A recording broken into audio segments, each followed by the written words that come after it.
Bueno, queridos hermanos, llegamos al final, a la conclusión, al cierre, a la clausura de esta temporada. de esta etapa de preguntas y respuestas. Ha sido un honor, de verdad, haber estado con ustedes y vamos a hacer una revisión de lo que hemos venido hablando, porque sería bueno que quizás en algún momento ustedes puedan repasar esto, ¿no? Que están los temas según los números que vamos a mencionar ahora.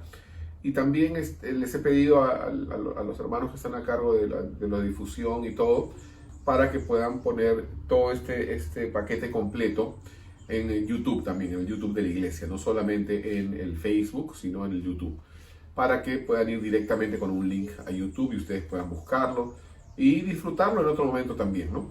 Así que, a ver, Jessica, cuéntanos, ¿qué hemos aprendido en estas 84 sesiones?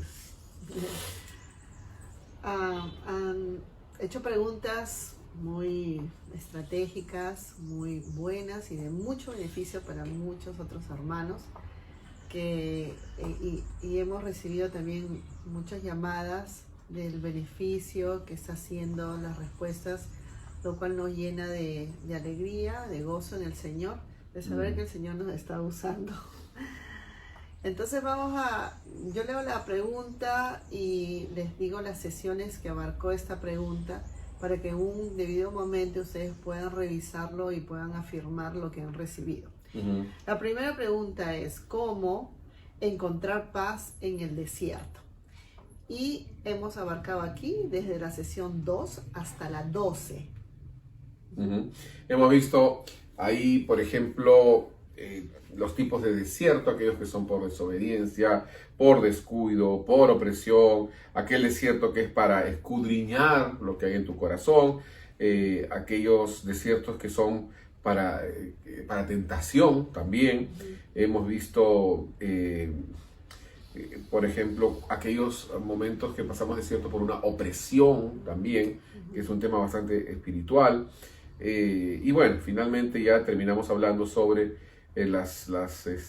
cómo salir de estos desiertos, ¿no? Según los diferentes casos que hemos visto, ¿no?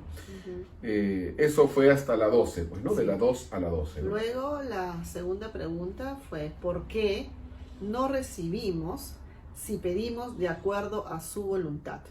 Abarcamos aquí desde la sesión 13 hasta la 30.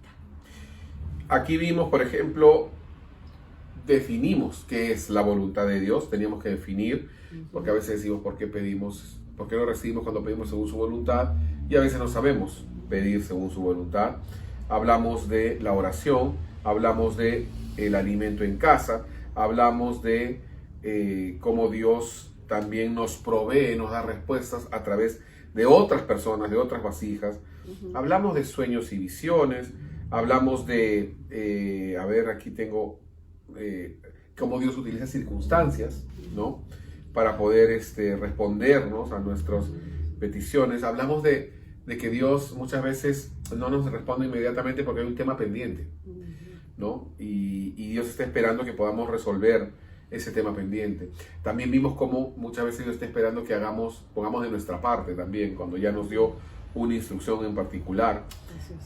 Hablamos de cuando no es el tiempo, hablamos cuando tenemos que persistir y hablamos finalmente también cuando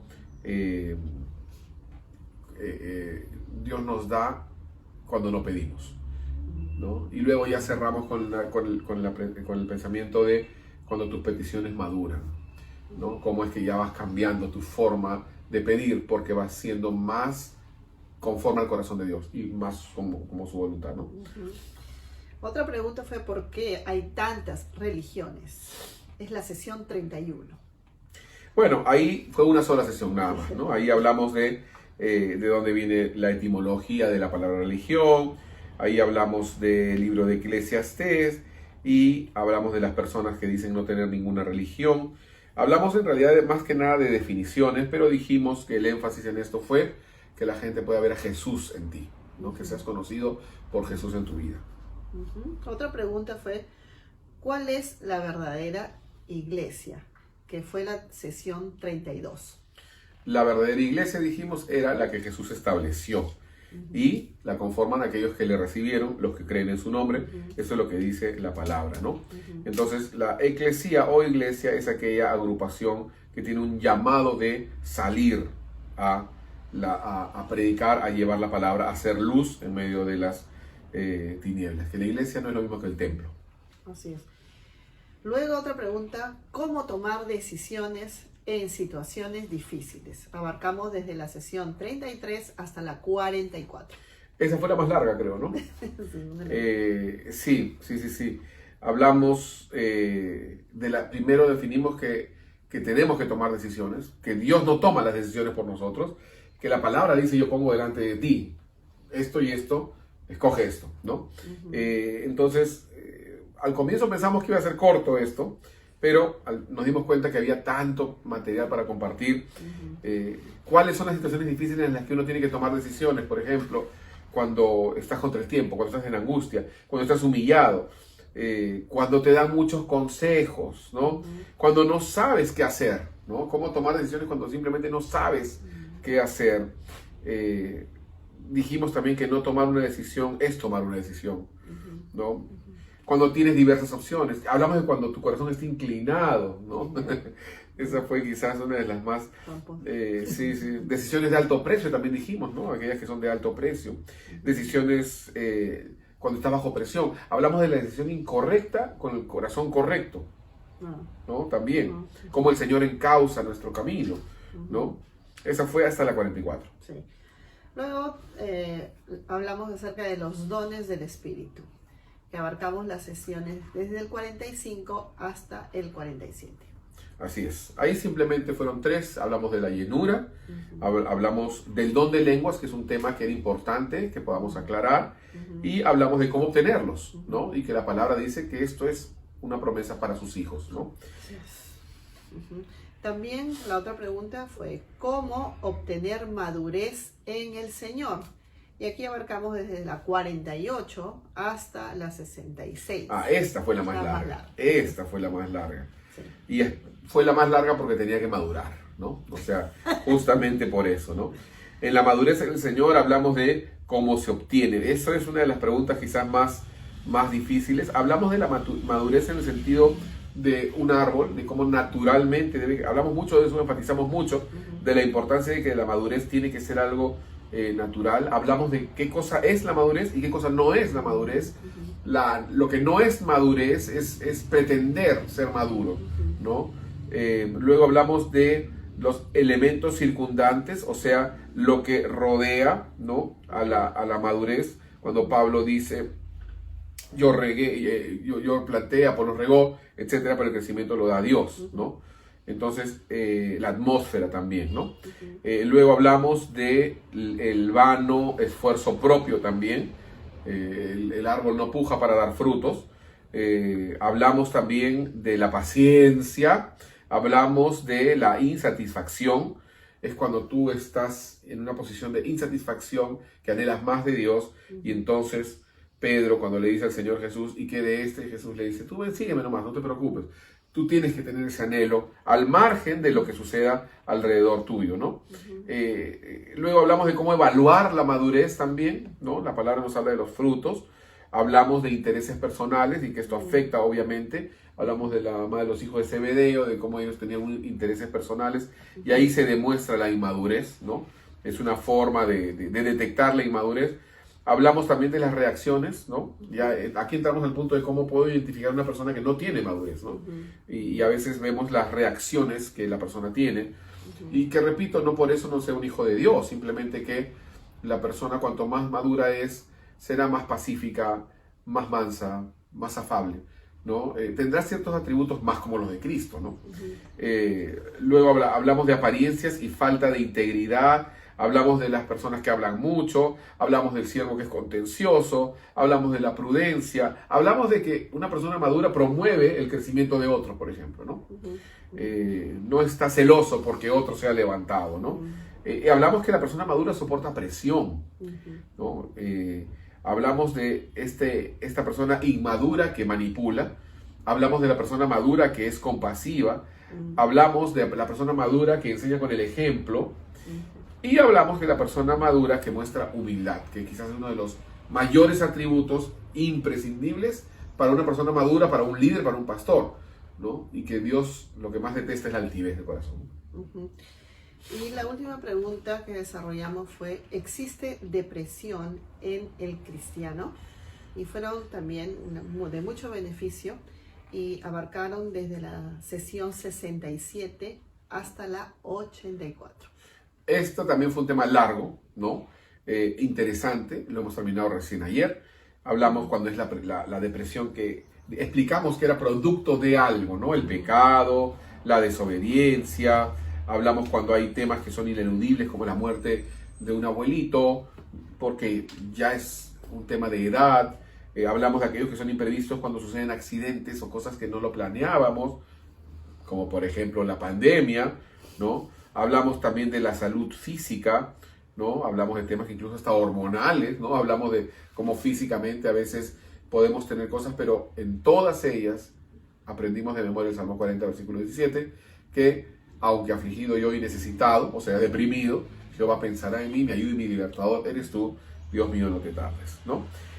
Hablamos de la autoestima, de cómo a veces nosotros, al mirarnos mucho a nosotros mismos, terminamos también descalificándonos, ¿no? La subestima. Hablamos de la intimidación, cuando otras personas o circunstancias nos intimidan. Hablamos de esta que fue quizá la favorita, o mejor dicho, la menos favorita, que fue cuando hay caprichos e idolatría, ¿no? Es que yo quiero esto. Y ¿no? Hablamos incluso de las personas que adoran su celular, que adoran sus carros, que adoran sus cuerpos, que adoran y no adoran a Dios, ¿no? Caprichos e idolatría. Hablamos de las soluciones a todas estas, no nombre por nombre, pero que abarcaban muchas, ¿no? Como por ejemplo, cuando nos referimos al pecado, hablamos de reconocer el pecado y arrepentirse, ¿no? Hablamos también de cuando son temas emocionales, de la consolación, ¿no? Cuando vimos que Jesús, por ejemplo, iba a ser retenido por María y porque ella no lo quería soltar y tenemos que aprender a pasar páginas. Hablamos también de no aislarse. Vimos a Elías, ¿no? Un Elías que se metió a la cueva y Dios no se metió a la cueva con él. Dios le dijo, tienes que salir porque yo voy a tratar contigo afuera, ¿no? Entonces, el salir del aislamiento es una decisión nuestra, no de Dios, ¿no? Luego vimos que tenemos que aprender a callar las voces también. Importantísimo, callar las voces que tratan de apagarnos, que tratan de destruirnos, que tratan de oprimirnos. Tú hablaste de culpabilidad en ese día. Josué y Caleb tuvieron que callar las voces que decían no vamos a entrar a la tierra prometida. Luego hablamos también de las limitaciones físicas, y eso fue ya esta semana, de cómo nosotros tenemos que aprender a derramar nuestro corazón y dejar que sea el Señor el que nos llene, ¿no? Respecto a derramar. Y luego hablamos de que también tenemos que aprender a alabar a Dios a pesar de las circunstancias. Y vimos que aunque la higuera no florezca, ni las vides haya fruto. Y finalmente terminamos con el ejemplo de David, que dice que en el peor momento de su angustia, él se fortaleció a sí mismo, ¿no? En el Señor. Que cuando hemos conocido la revelación de Dios, podemos entender a partir de ahí que Dios es mucho más grande que todo y que Él sigue siendo digno de gloria y podemos alabarle en medio de todas circunstancias. Bueno, lástima que terminó, como dice la canción. De verdad que ha sido una experiencia distinta, no solamente esta, sino que también vamos a subir los otros 100 videos que tenemos de Tiempo de Sustento en YouTube, que ya creo que están en su mayoría, para que podamos ser bendecidos, edificados.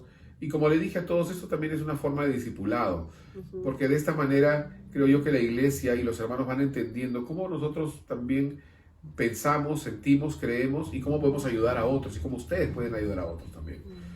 Así que vamos a orar para terminar en esta mañana. Padre, te damos las gracias, de verdad, por el privilegio de servirte, por el honor, Señor, de dar una palabra, nada más por ese honor de poder transmitir tu mensaje.